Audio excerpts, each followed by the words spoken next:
ওম শান্তি। আজিৰ তাৰিখ 22 ফেব্ৰুৱাৰী 2022। প্ৰাতঃমুৰলী বাপদাদা মধুবন। আজি পিতাই কৈছে, মৰমৰ সন্তানসকল, তোমালোক সকলোকে সঁচা গীতা শুনাই সুখ দিওঁতা সঁচা ব্যাস হোৱা। তোমালোকে ভালদৰে পঢ়ি সকলোকে পঢ়াব লাগে, সুখ দিব লাগে। মৰমৰ সন্তানসকল, তোমালোক সকলোকে সঁচা গীতা শুনাই সুখ দিওঁতা সঁচা ব্যাস হোৱা। তোমালোকে ভালদৰে পঢ়ি সকলোকে পঢ়াব লাগে, সুখ দিব লাগে। আৰু আজিৰ প্ৰশ্ন, সকলোতকৈ উচ্চ লক্ষ্য কোনটো, য'ত উপনীত হ'বৰ কাৰণে তোমালোকে পুৰুষাৰ্থ কৰা? আৰু আজিৰ উত্তৰ, নিজক অশৰীৰী বুলি বুজা এই দেহ অভিমানৰ ওপৰত বিজয়ী হোৱা, এইটোৱেই উচ্চ লক্ষ্য। কিয়নো সকলোতকৈ ডাঙৰ শত্ৰু হৈছে দেহ অভিমান। এনেকুৱা পুৰুষাৰ্থ কৰিব লাগে যাতে অন্তিমত পিতাৰ বাহিৰে কোনো স্মৃতিলৈ নাহে। শৰীৰ এৰি পিতাৰ ওচৰলৈ যাব লাগে। এই শৰীৰো স্মৃতিলৈ আহিব নালাগে। এয়াই পৰিশ্ৰম কৰিব লাগে। গীত। আৰু আজিৰ গীত, ইছ পাপ কি দুনিয়া ছে। এই পাপৰ সৃষ্টিৰ পৰা। ওম শান্তি। জীৱ আত্মাসকল বা সন্তানসকলে অন্তৰেৰে বুজি পায় যে এতিয়া আমাক বাবাই কলৈ লৈ যায়। যথাযথ য'ৰ পৰা আমি আহিছিলোঁ তলৈকে লৈ যাব। পুনৰ আমাক পুণ্য আত্মাৰ সৃষ্টিলৈ, জীৱ আত্মাৰ সৃষ্টিলৈ পঠিয়াই দিব। শ্ৰেষ্ঠ আৰু ভ্ৰষ্ট বুলি দুটি শব্দ আছে। নিশ্চয় জীৱ আত্মাসকলকেই ক'ব। সুখ বা দুখ যেতিয়া শৰীৰত থাকে তেতিয়াহে ভোগ কৰা যায়। সুখ বা দুখ যেতিয়া শৰীৰত থাকে তেতিয়াহে ভোগ কৰা যায়। সন্তানসকলে জানে যে এতিয়া বাবা আহিছে। বাবাৰ নাম সদায় শিৱই হয়। আমাৰ নাম হৈছে শালগ্ৰাম। শিৱৰ মন্দিৰত শালগ্ৰামৰো পূজা হয়। বাবাই বুজাইছিল, এটা হৈছে ৰুদ্ৰ জ্ঞান যজ্ঞ, আনটো হৈছে ৰুদ্ৰ যজ্ঞ। তাৰ পাছত ৰুদ্ৰ যজ্ঞৰ পূজাৰ কাৰণে বিশেষকৈ বানাৰসৰ ব্ৰাহ্মণসকলক, পণ্ডিতসকলক নিমন্ত্ৰণ জনায়। বানাৰসতহে শিৱ থকাৰ অনেক মন্দিৰ আছে। শিৱ কাশী বুলি কয়। আচল নাম কাশী আছিল, পাছত ইংৰাজসকলে বানাৰস নাম ৰাখিলে। বানাৰসী নাম এতিয়া ৰখা হৈছে। ভক্তি মাৰ্গত আত্মা পৰমাত্মাৰ জ্ঞানটো নাই। পূজা দুয়োকে বেলেগে বেলেগে কৰা। পূজা দুয়োকে বেলেগে বেলেগে কৰে। এটা ডাঙৰ শিৱলিংগ সাজে, বাকী সৰু সৰু শালগ্ৰাম সাজে।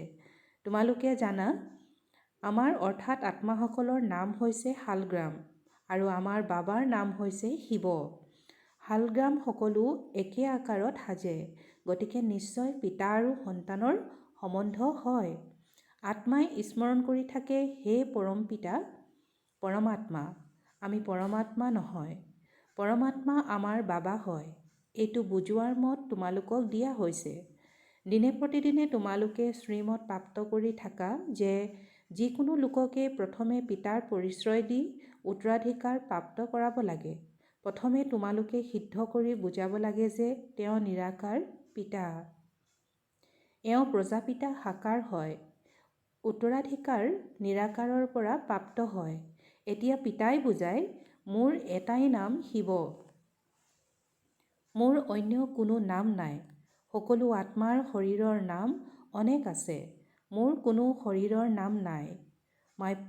মই পৰম আত্মা হওঁ। পিতাই কৈছে, মোৰ কোনো শৰীৰৰ নাম নাই, মই পৰম আত্মা হওঁ। পিতাই সোধে, সন্তানসকল, তোমালোকৰ সকলোতকৈ ডাঙৰ শত্ৰু কোন? যিসকল বুদ্ধিমান হ'ব তেওঁলোকে ক'ব, দেহ অভিমান সকলোতকৈ ডাঙৰ শত্ৰু, যাৰ দ্বাৰা কাম বিকাৰৰ উৎপত্তি হয়। দেহ অভিমানৰ ওপৰত বিজয় প্ৰাপ্ত কৰিবলৈ বহুত পৰিশ্ৰম হয়। দেহী অভিমানী হোৱাতে পৰিশ্ৰম হয়। জন্ম জন্মান্তৰ তোমালোকে দেহৰ সম্বন্ধত চলি আহিছা। এতিয়া জানা, যথাযথ মই আত্মা অবিনাশী হওঁ, যাৰ আধাৰত এই শৰীৰ চলে। ধাৰ্মিক মনৰ যিসকল আছে তেওঁলোকে বুজি পায় যে মই আত্মা, দেহ নহওঁ। আত্মাৰ নাম এটাই, দেহৰ নাম সলনি হয়। আত্মাই এটা শৰীৰ এৰি অন্য এটা লয়। আমাক পিতাই কয়, তোমালোক পুণ্য আত্মাৰ সৃষ্টিলৈ যাব লাগে। এয়া হৈছে পাপাত্মাৰ সৃষ্টি। পিতাই কৈছে এয়া হৈছে পাপ আত্মাৰ সৃষ্টি। ভ্ৰষ্টাচাৰী ৰাৱণে কৰে। 10টা মূৰ থকা কোনো মনুষ্য নাথাকে, কিন্তু এই কথাটি কোনেও নাজানে। সকলোৱে ৰামলীলা আদিত ভূমিকা পালন কৰি থাকে। সকলো একে মদধাৰীও নহয়। বাবাই কৈছে সকলো একে মদধাৰীও নহয়। কোনোৱে এই সকলোবোৰ কথা কল্পনা বুলি ভাবে, কিন্তু এইটো নাজানে যে ৰাৱণ বুলি ভ্ৰষ্টাচাৰী কোৱা হয়। পৰৰ স্ত্ৰীক চুৰি কৰা এইটো ভ্ৰষ্টাচাৰ হয় নহয় জানো? এই সময়ত সকলো ভ্ৰষ্টাচাৰী হয়, কিয়নো বিকাৰত যায়। যিসকল বিকাৰত নাযায় তেওঁলোকক নিৰ্বিকাৰী বুলি কোৱা হয়। সেয়া হৈছে ৰাম ৰাজ্য, এয়া হৈছে ৰাৱণ ৰাজ্য। ভাৰতত ৰাম ৰাজ্য আছিল। ভাৰত সকলোতকৈ প্ৰাচীন আছিল। প্ৰথম নম্বৰত সৃষ্টিত সূৰ্যবংশী দেৱী দেৱতাসকলৰ ধ্বজা থিয় হৈ আছিল। সেই সময়ত চন্দ্ৰবংশীও নাছিল। এতিয়া তোমালোক সন্তানসকলৰ এয়া সূৰ্যবংশীৰ ধ্বজা। তোমালোকে লক্ষ্যৰ বিষয়ে গম পাই গলা, পুনৰ পাহৰি যোৱা। স্কুলত বিদ্যাৰ্থীসকলে কেতিয়াও লক্ষ্য উদ্দেশ্য পাহৰিব নোৱাৰে। বিদ্যাৰ্থীসকলে শিক্ষক বা পঢ়াক কেতিয়াও পাহৰিব নোৱাৰে। ইয়াত আকৌ পাহৰি যায়।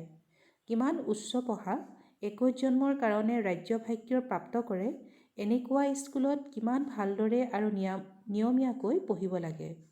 পিতাই কৈছে এনেকুৱা স্কুলত কিমান ভালদৰে আৰু নিয়মীয়াকৈ পঢ়িব লাগে।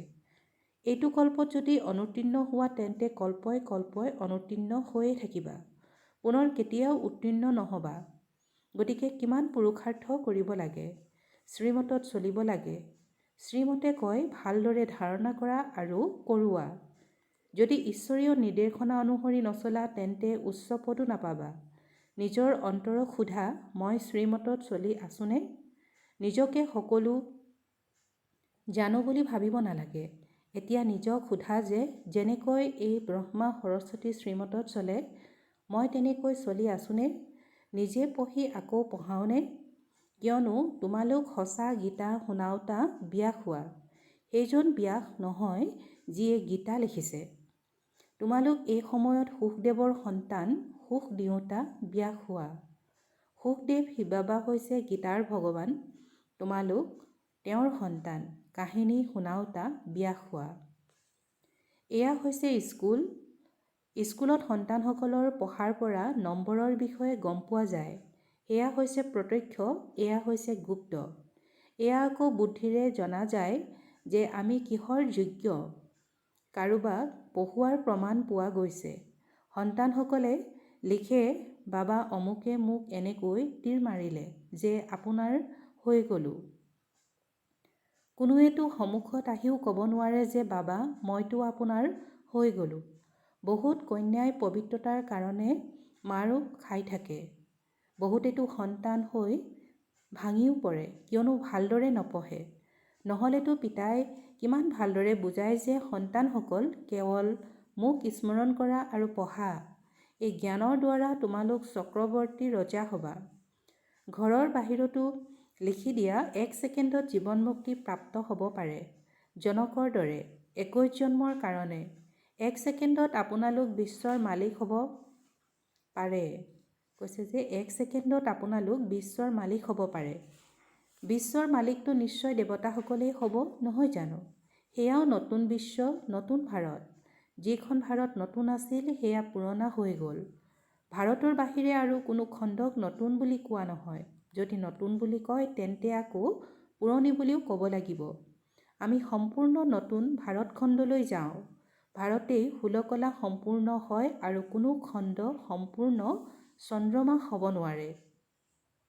পিতাই কৈছে ভাৰতেই কলা 16 কলা সম্পূৰ্ণ হয়। ভাৰতেই 16 কলা সম্পূৰ্ণ হয় আৰু কোনো খণ্ড সম্পূৰ্ণ চন্দ্ৰমা হ'ব নোৱাৰে। সেয়াটো আৰম্ভই আধাৰ পৰা হয়, কিমান ভাল ভাল ৰহস্য আছে। আমাৰ ভাৰতকেই সত্যখণ্ড বুলি কোৱা হয়। সঁচাৰ পাছত আকৌ মিছাও আছে। ভাৰত প্ৰথমে সম্পূৰ্ণ চন্দ্ৰমা হয়, পাছলৈতো অন্ধকাৰ হৈ যায়। প্ৰথম ধ্বজা হৈছে স্বৰ্গৰ। গায়নো কৰে স্বৰ্গ আছিল। আমি ভালদৰে বুজাব পাৰোঁ কিয়নো আমি সকলোবোৰ অনুভৱ কৰিছোঁ। সত্যযুগ ত্ৰেতাত আমি কেনেকৈ ৰাজত্ব কৰিছিলোঁ, আকৌ দ্বাপৰ কলিযুগত কি হ'ল, এই সকলোবোৰ বুদ্ধিত উদয় হ'ল কিমান আনন্দিত হ'ব লাগে। সত্যযুগক আলোক, পিতাই কৈছে সত্যযুগক আলোক, কলিযুগক অন্ধকাৰ বুলি কোৱা হয়। সেইবাবে কয় জ্ঞানৰূপী কাজল সদ্গুৰুৱে দিলে, অজ্ঞান অন্ধকাৰ নাশ হ'ল। বাবাই কেনেকৈ আহি তোমালোক অবলাসকলক, মাতাসকলক জগাইছে। চহকীসকলতো কাৎচিতহে জাগি উঠে। এই সময়ত সঁচাকৈয়ে বাবা গৰীবৰ ত্ৰাণকৰ্তা হয়। গৰীবসকলেহে স্বৰ্গৰ মালিক হয়, চহকীসকল নহয়। ইয়াৰো গুপ্ত কাৰণ আছে। ইয়াততো উৎসৰ্গিত হৈ যাব লাগে। গৰীবসকল উৎসৰ্গিত হওঁতে সময় নালাগে। সেয়েহে সুদামাৰ দৃষ্টান্ত গায়ন কৰা হৈছে। তোমালোক সন্তানসকলে এতিয়া জ্ঞানৰ ৰশ্মি পাইছা, কিন্তু তোমালোকৰ ভিতৰতো ক্ৰমানুসৰি আছে। বাকী সকলোৰে দীপক নুমাই আছে। ইমান সূক্ষ্ম আত্মাত অবিনাশী ভূমিকা নিহিত হৈ আছে। আচৰিত নহয়নে? এয়া কোনো বিজ্ঞানৰ শক্তি নহয়। তোমালোকে এতিয়া বাবাৰ পৰা শক্তি পোৱা। যথাযথ এয়া অবিনাশী চক্ৰ হয়, যিটো ঘূৰি থাকে। ইয়াৰ কোনো আদি অন্ত নাই। নতুন কোনোবা এই কথাবোৰ শুনিলে পাকচক্ৰত পৰি যাব। ইয়াত 10ৰ পৰা 20 বছৰৰ সকলেও সম্পূৰ্ণকৈ বুজি নাপায়। পিতাই কৈছে ইয়াত 10ৰ পৰা 20 বছৰৰ সকলেও সম্পূৰ্ণকৈ বুজি নাপায়। কাৰোবাক বুজাবও নোৱাৰে। তোমালোকে পাছলৈ সকলোবোৰ গম পাই যাবা যে অমুকৰ ওচৰত জন্ম ল'ব। এইটো হ'ব, যিসকল মহাবীৰ হ'ব তেওঁলোকে আগলৈ গৈ সকলোবোৰ সাক্ষাৎ কৰি থাকিব। পাছলৈ তোমালোকে সত্যযুগৰ বৃক্ষ বহুত সমীপত দেখা পাবা। পিতাই কৈছে পাছলৈ তোমালোকে সত্যযুগৰ বৃক্ষ বহুত সমীপত দেখা পাবা। মহাবীৰ সকলৰে মালা হয় নহয় জানো? প্ৰথমে 8 গৰাকী মহাবীৰ, তাৰ পাছত হৈছে 108 গৰাকী মহাবীৰ। পাছলৈ বহুত ভাল সাক্ষাৎকাৰ হ'ব। গায়নো কৰা হয় পৰমপিতা পৰমাত্মাই বাণ মৰালে। নাটকত বহুত কথা ৰচি দিছে। বাস্তৱত এয়া স্থূল বাণৰ কথা নহয়। কন্যাসকলে, মাতাসকলে বাণৰ বিষয়ে কি জানে? বাস্তৱত এয়া হৈছে জ্ঞানবাণ, আৰু এওঁলোকক জ্ঞান দিওঁতাজন যথাযথ পৰমপিতা পৰমাত্মাই হয়। কিমান বিচিত্ৰ কথা। কিন্তু সন্তানসকলে এটাই মুখ্য কথা বাৰে বাৰে পাহৰি যায়। সকলোতকৈ ডাঙৰ ভুল এয়াই হয় যে দেহ অভিমানত আহি নিজক আত্মা বুলি নিশ্চয় নকৰে। সত্য কথা কোনেও নকয়। সঁচাকৈ কোনোবাই আধা ঘণ্টা, এঘণ্টাও গোটেই দিনটোত কাৎচিতহে স্মৃতিত থাকিব পাৰে। কিছুমানে বুজিয়ে নাপায় যে যুগ কাক কোৱা হয়। লক্ষ্যও বহুত উচ্চ হয়। নিজৰ অশৰীৰী বুলি বুজিব লাগে।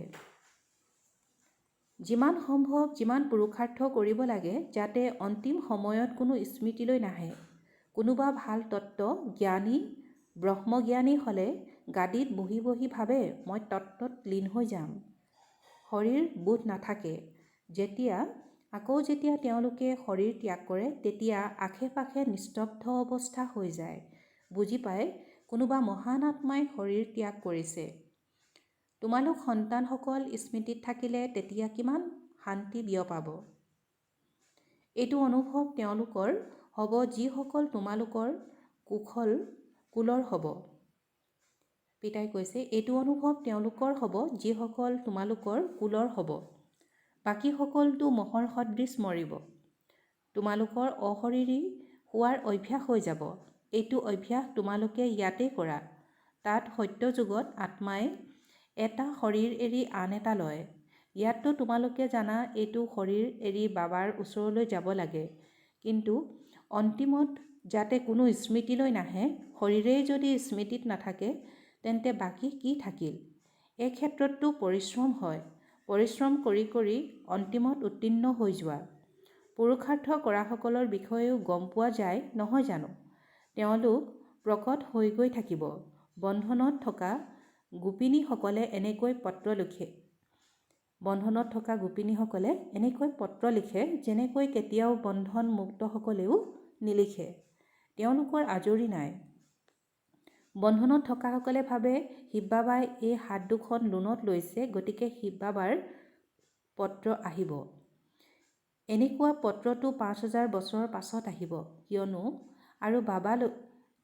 আৰু বাবালৈ নিতৌ পত্ৰ নিলিখোঁ। নয়নৰ পৰা কাজল উলিয়াইও লিখে, এনেকুৱা খেয়াল আহিব আৰু লিখে, বাবা মই সেইগৰাকীয়ে কল্পপূৰ্বৰ গোপিনী হওঁ, মই আপোনাক নিশ্চয় সাক্ষাৎ কৰিম, উত্তৰাধিকাৰো নিশ্চয় ল'ম। যোগবল থাকিলে নিজৰ বন্ধনৰ পৰা মুক্ত কৰি থাকে। আকৌ মোহো যাতে কাৰোৰ প্ৰতি নাথাকে। বুদ্ধিৰে বুজাব লাগে, নিজক ৰক্ষা কৰিব লাগে, দায়িত্ব পালন কৰি চলিবলৈ বহুত চেষ্টা কৰিব লাগে। মাতাসকলে বুজি পায় আমি স্বামীকো লগত লৈ যাওঁ, আমাৰ দায়িত্ব হৈছে তেওঁলোকক বুজোৱা। পবিত্ৰতাটো বহুত ভাল। বাবাই নিজেই কয়, মই কামশত্ৰু হয় ইয়াক জয় কৰা। বাবাই নিজেই কয় কাম মহাশত্ৰু হয়, বাবাই কৈছে কাম মহাশত্ৰু হয় ইয়াক জয় কৰা। মোক স্মৰণ কৰা, তেতিয়া মই তোমালোকক স্বৰ্গৰ মালিক কৰি দিম। এনেকুৱা কন্যা আছে যিসকলে স্বামীকো বুজাই লৈ আহে। পিতাই কৈছে এনেকুৱা কন্যা আছে যিসকলে স্বামীকো বুজাই লৈ আহে। বন্ধনত থকাসকলৰো ভূমিকা আছে। অবলাসকলৰ ওপৰত অত্যাচাৰটো হয়েই। এনেকৈ শাস্ত্ৰবোৰতো গায়ন কৰা আছে, কামেষু ক্ৰোধেষু। কোনো নতুন কথা নহয়, তোমালোকেতো 21 জন্মৰ উত্তৰাধিকাৰ প্ৰাপ্ত কৰা, সেয়েহে কিছু সহ্যটো কৰিবলগীয়া হয়। ভাল বাৰু। অতি মৰমৰ কল্পৰ পাছত পুনৰাই লগ পোৱা সন্তানসকলৰ প্ৰতি মাতা পিতা বাপ দাদাৰ স্নেহপূৰ্ণ স্মৰণ আৰু সুপ্ৰভাত। আত্মিক পিতাৰ আত্মিক সন্তানসকলক নমস্কাৰ আৰু আত্মিক সন্তানসকলৰ আত্মিক মাতা পিতা বাপ দাদাৰ স্নেহপূৰ্ণ স্মৰণ আৰু সুপ্ৰভাত। নমস্কাৰ নমস্কাৰ নমস্কাৰ। ধাৰণাৰ বাবে মুখ্য সাৰ। প্ৰথমতে যোগ বলেৰে নিজৰ সকলো বন্ধন ছিঙি বন্ধনমুক্ত হ'ব লাগে। কাৰো প্ৰতি মোহ ৰাখিব নালাগে। পিতাই কৈছে কাৰোৰ প্ৰতি মোহ ৰাখিব নালাগে। দ্বিতীয়তে যিবোৰ ঈশ্বৰীয় নিৰ্দেশনা পোৱা যায় সেইমতে পুৰা চলিব লাগে। ভালদৰে পঢ়িব আৰু পঢ়াব লাগে। আৰু আজিৰ বৰদান, পিতাৰ স্নেহৰ প্ৰতিপালনৰ দ্বাৰা সহযোগী জীৱন গঢ়ি তোলোতা স্মৃতি তথা সমৰ্থ স্বৰূপ হোৱা। পিতাৰ স্নেহৰ প্ৰতিপালনৰ দ্বাৰা সহযোগী জীৱন গঢ়ি তোলোতা স্মৃতি তথা সমৰ্থ স্বৰূপ হোৱা। গোটেই বিশ্বৰ আত্মাই পৰমাত্মাক পিতা বুলি কয়, কিন্তু প্ৰতিপালন বা পঢ়াৰ পাত্ৰ নহয়। গোটেই কল্পত তোমালোক কিছু সংখ্যক আত্মাই এতিয়াহে এই ভাগ্যৰ পাত্ৰ হোৱা। গোটেই কল্পত তোমালোক কিছু সংখ্যক আত্মাই এতিয়াহে এই ভাগ্যৰ পাত্ৰ হোৱা। গতিকে এই প্ৰতিপালনৰ বাস্তৱিক স্বৰূপ হৈছে সহযোগী জীৱন। পিতাই সন্তানসকলৰ কোনো ধৰণৰ কঠিনতাৰ কথা চাব নোৱাৰে। সন্তানসকলে নিজেই ভাবি কঠিন কৰি দিয়ে। কিন্তু স্মৃতি স্বৰূপৰ সংস্কাৰ জাগ্ৰত কৰা, তেতিয়া সামৰ্থ্য আহি যাব। আৰু আজিৰ শ্লোগান, সদায় নিশ্চিন্ত স্থিতিৰ অনুভৱ কৰিবলৈ হ'লে আত্মচিন্তন আৰু পৰমাত্মা চিন্তন কৰা। সদায় নিশ্চিন্ত স্থিতিৰ অনুভৱ কৰিবলৈ হ'লে আত্মচিন্তন আৰু পৰমাত্মা চিন্তন কৰা। ওম শান্তি।